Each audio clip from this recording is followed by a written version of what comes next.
Hi everyone, welcome to Shyam institute. Daily current అఫైర్స్లో భాగంగా ఈ రోజు ఉన్నటువంటి ఇంపార్టెంట్ కరెంట్ అఫైర్స్ ఒకసారి చూద్దాము. సో ఫస్ట్ వన్ చూసినట్లయితే Rajasthan CM launched Indira Gandhi smart phone scheme in Jaipur.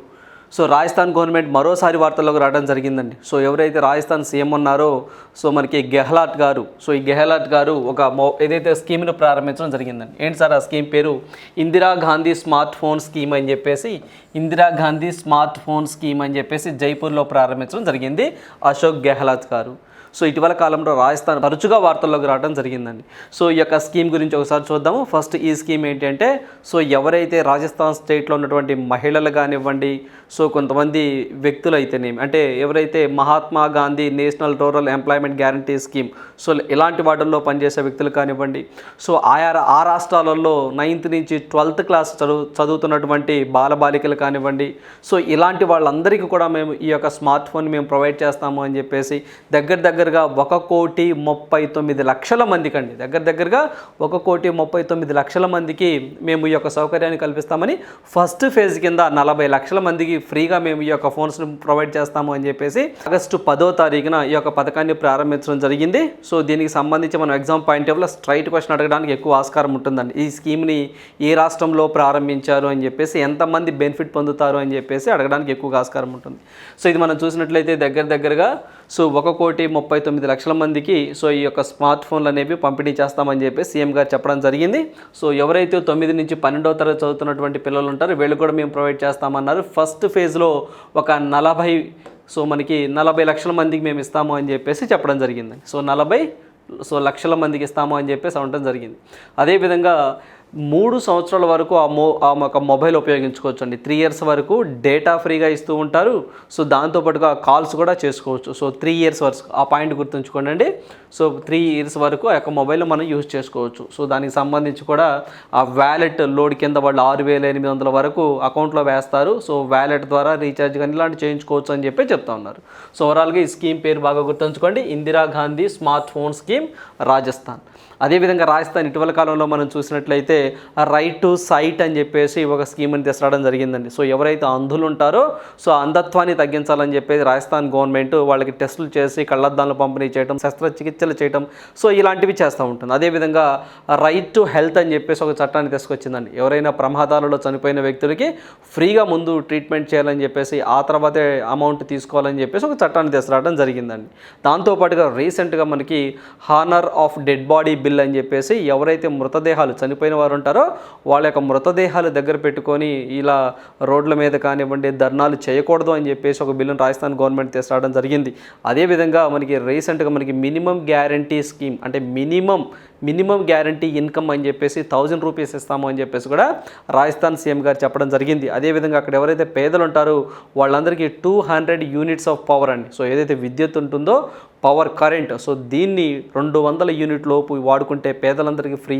So ఆ పైన వాడుకుంటేనే, అంటే 200 and above యూనిట్స్ అయితే పైన అయితే మాత్రమే ఛార్జ్ చేస్తాము, 200 బిలో అయితే మేము ఛార్జ్ చేయము అని చెప్పేసి ఇటీవల కాలంలో తీసుకురావడం జరిగింది. సో అదేవిధంగా అర్బన్ ఎవరైతే ఉన్నారో అర్బన్లో అంటే పట్టణ ప్రాంతాల్లో పేదలు ఎవరైతే ఉన్నారో ఆ పేదల కోసము ఇందిరాగాంధీ అర్బన్ ఎంప్లాయ్మెంట్ స్కీమ్ అని చెప్పేసి ఒక స్కీమ్ని కూడా రాజస్థాన్ గవర్నమెంట్ ఇటీవల కాలంలో తీసుకురావడం జరిగింది. మామూలుగా అయితే Mahatma Gandhi national rural employment guarantee scheme ఉంటుందండి. అది ఎవరికి? ఓన్లీ గ్రామీణ ప్రాంతాల వారికి 100 రోజులు పని కనిపించాలి అనే ఉద్దేశంతో దాన్ని తీసుకురావడం జరిగింది. సో అన్ని రాష్ట్రాలు దాన్ని ఇంప్లిమెంట్ చేస్తున్నాయి. ఇట్లా కాకుండా మరి అర్బన్కి ఎవరికి సార్ అంటే పట్టణ ప్రాంతంలో పేదలు ఉంటారుగా, సో వాళ్ళ కోసం ఏంటి సార్ అంటే Indira Gandhi urban employment guarantee scheme అని చెప్పి రాజస్థాన్ గవర్నమెంట్ అయితే తీసుకురావడం జరిగింది. సో ఇవన్నీ గుర్తుంచుకోండి. ఇటీవల కాలంలో రాజస్థాన్ అనగానే ఇన్ని పాయింట్లు మనకు గుర్తుండాలి. సో అదేవిధంగా ఇక్కడ smart phone, so Indira Gandhi smart phone scheme, right. So next one చూద్దాము. సో నెక్స్ట్ వన్ చూసినట్లయితే ఫాక్స్కాన్ కంపెనీ మరోసారి వార్తల్లో రావడం జరిగిందండి. తైవాన్ కంట్రీకి సంబంధించినటువంటి కంపెనీ అండి ఇది. సో ఏదైతే మొబైల్స్కి సంబంధించిన విడిభాగాలను తయారు చేస్తూ ఉంటుంది, ఇటీవల కాలంలో తమిళనాడులో కర్ణాటకలో పెట్టుబడులు పెట్టింది. సో నిన్న మనకి తెలంగాణలో కూడా పెట్టుబడులు పెట్టడం జరిగిందండి. సో ఎగ్జామ్ పాయింట్ ఆఫ్ వ్యూలో ఖచ్చితంగా ఒక ఫిగర్ ఇస్తారండి, ఒక అమౌంట్ ఇచ్చి ఇలాంటి పెట్టుబడులను ఫాక్స్కాన్ ఏ రాష్ట్రంలో పెట్టుబడులుగా పెట్టనున్నది అని చెప్పేసి ఎగ్జామ్లో అడగడానికి ఎక్కువగా ఆస్కారం ఉంటుంది. సో ఇది మనం ఎకానమీ పాయింట్ ఆఫ్ వ్యూలో కవర్ చేయొచ్చండి. ఇది మనం చూసినట్లయితే ఫాక్స్కాన్ అని చెప్పేసి 3,300 కోట్లు అండి. చూడండి, సో 3,300 కోట్లు. సో తెలంగాణలో మేము పెట్టుబడులు పెడతాము అని చెప్పేసి నిన్న తెలంగాణ గవర్నమెంట్తో వీళ్ళు అగ్రిమెంట్ చేసుకోవడం జరిగింది. సో ఆ పాయింట్ గుర్తుంచుకోండి. 3,300 కోట్లు అనగానే మీకు తెలంగాణ గుర్తు రావాలి. రీసెంట్గా మనం చూసినట్లయితే తమిళనాడు 1,600 కోట్లు ఇన్వెస్ట్మెంట్ చేస్తాము, 6,000 ఉద్యోగాలు కల్పిస్తామని చెప్పేసి తమిళనాడులో చెప్పడం జరిగింది. అదేవిధంగా అంతకుముందు మనకి కర్ణాటక అండి. సో మనకి బెంగళూరులో వాళ్ళు కూడా అంత 8,800 సో మనకి కోట్లు పెట్టుబడులు పెడతాం, దానివల్ల 14,000 ఉద్యోగాలు వస్తాయని చెప్పేసి చెప్పడం జరిగిందండి. సో అందువల్ల సో ఈ ఫిగర్ బాగా గుర్తుంచుకోండి. 3,300 అయితే మాత్రము మనకి తెలంగాణ గుర్తు రావాలి. అది కాకుండా 1,600 కోట్లు అయితే మాత్రము తమిళనాడు గుర్తు రావాలి. 8,800 కోట్లు అయితే మాత్రం కర్ణాటక గుర్తు రావాలి. సో జనరల్గా ఈ కర్ణాటక దగ్గర అండి ఒకేసారి 8,800 పెట్టలేదండి, విడతల వారీగా పెట్టారు. ఆ పాయింట్ ఒకటి గుర్తుంచుకోండి. సో ఇది కొంచెం కన్ఫ్యూజ్ అవుతూ ఉంటారు. సో విడతల వారీగా పెట్టారు, అందువల్ల ఈ ఫిగర్ గుర్తుంచుకోండి. 1,600 కోట్లు అనగానే ఈ పాయింట్ గుర్తు రావాలండి. ఇది 3,300 అనగానే తెలంగాణ గుర్తు రావాలి. ఫాక్స్కాన్ అనగానే తైవాన్ కంట్రీకి సంబంధించిందని చెప్పేసి మనం గుర్తుంచుకోవాలి. రైట్. సో నెక్స్ట్ వన్ చూద్దాము. సో నెక్స్ట్ వన్ చూసినట్లయితే India's first AU bank to provide 24/7 video banking service. So మన భారతదేశంలో ఏయూ బ్యాంక్ అని చెప్పేసి ఒక బ్యాంక్ ఉంటుందండి. It is a small finance bank అని చెప్పేసి మనం చెప్పొచ్చు. ఏయూ స్మాల్ ఫైనాన్స్ బ్యాంక్ అని చెప్పేసి అంటాం. ఆ బ్యాంక్ పేరే ఏయూ బ్యాంక్ అని చెప్పేసి అంటాం. దీని ప్రధాన కేంద్రాలయం మనకి రాజస్థాన్లో ఉంటుంది. అయితే ఇది ఒక ఫెసిలిటీని తీసుకొచ్చిందండి. ఏంటి సార్ ఆ ఫెసిలిటీ అంటే 24/7 వీడియో బ్యాంకింగ్ సర్వీసెస్. అంటే జనరల్గా మనం బ్యాంక్ అకౌంట్ కావాలి అంటే బ్యాంక్కి వెళ్ళాలండి. వెళ్ళి మన ఆధారు పాని ఇస్తే వాళ్ళు మనకి ఇంటికి పంపిస్తారు ఫార్మాలిటీస్ అన్నీ కంప్లీట్ చేసి. కానీ అలా కాకుండా సో మనము ఇంటి దగ్గర నుంచే వీడియో కాన్ఫరెన్స్ ద్వారా ఏదైతే ఈ యొక్క ఏయూ బ్యాంక్ చెప్పి ఆ వెబ్సైట్లోకి వెళ్ళి ఒక లింక్ ఉంటుంది. ఆ లింక్ని క్లిక్ చేయగానే సో వాళ్ళ డైరెక్ట్గా బ్యాంక్ అధికారులు మనతో త్రూ వర్చువల్గా మాట్లాడి సో ఏదైతే పాన్ నంబర్, ఆధార్ నంబర్ ఇవన్నీ కలెక్ట్ చేసుకొని సో మనం బ్యాంకుకు వెళ్లకుండా వీడియో కాన్ఫరెన్స్ ద్వారా అకౌంట్ ఓపెన్ చేయటం అన్నట్టు. సో దీన్ని ప్రొవైడ్ చేస్తున్న మొట్టమొదటి స్మాల్ బ్యాంకు గుర్తుంచుకోండి అండి. మామూలుగా కూడా ప్రైవేట్ బ్యాంకులు, నేషనలైజ్డ్ బ్యాంకులు ఇవన్నీ చాలా ఉన్నాయండి. హెచ్డిఎఫ్సి బ్యాంక్ వీడియో కాల్స్ తీసుకోవచ్చు.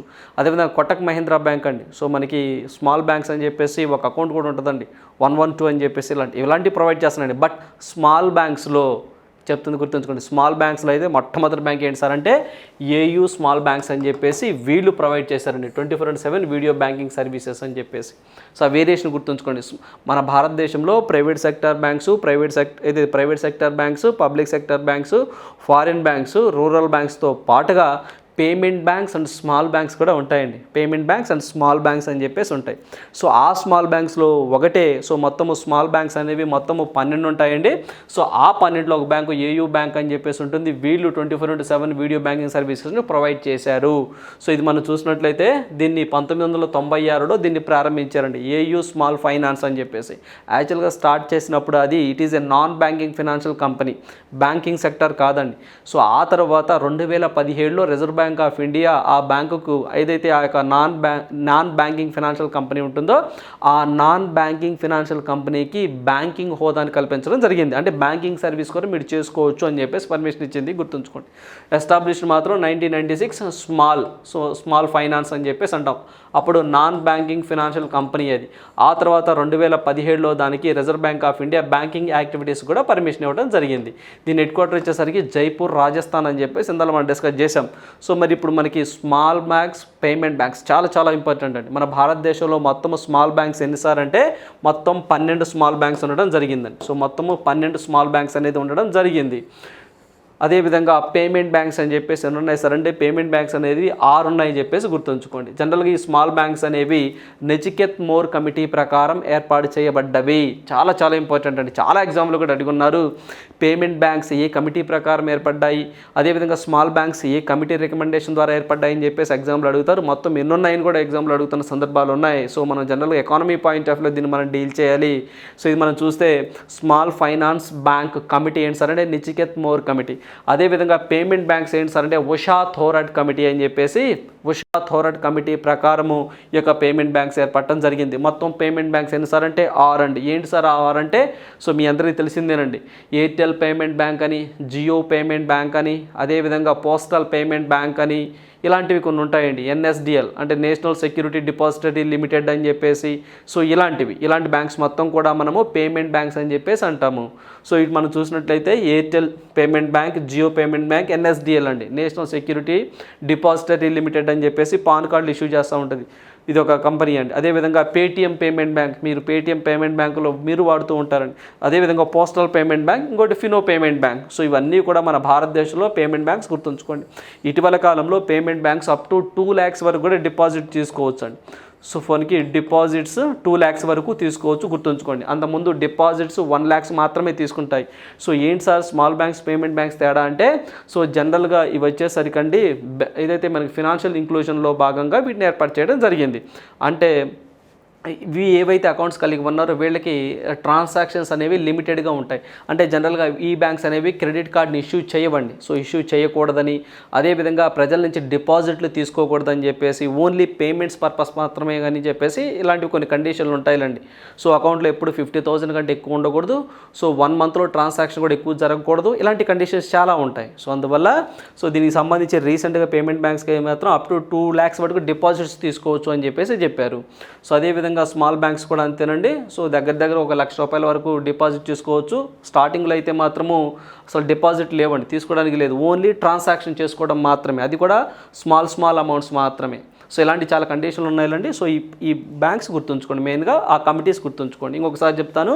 సో మనకి పేమెంట్ బ్యాంక్ అయితే మాత్రం Usha Thorat committee, so small banks అయితే మాత్రం నిచికేత్ మోర్ కమిటీ అని చెప్పేసి గుర్తుంచుకోండి. 2017లో ఇవి బ్యాంకింగ్ లైసెన్స్ పొందడం జరిగింది రిజర్వ్ బ్యాంక్ ఆఫ్ ఇండియా నుంచి.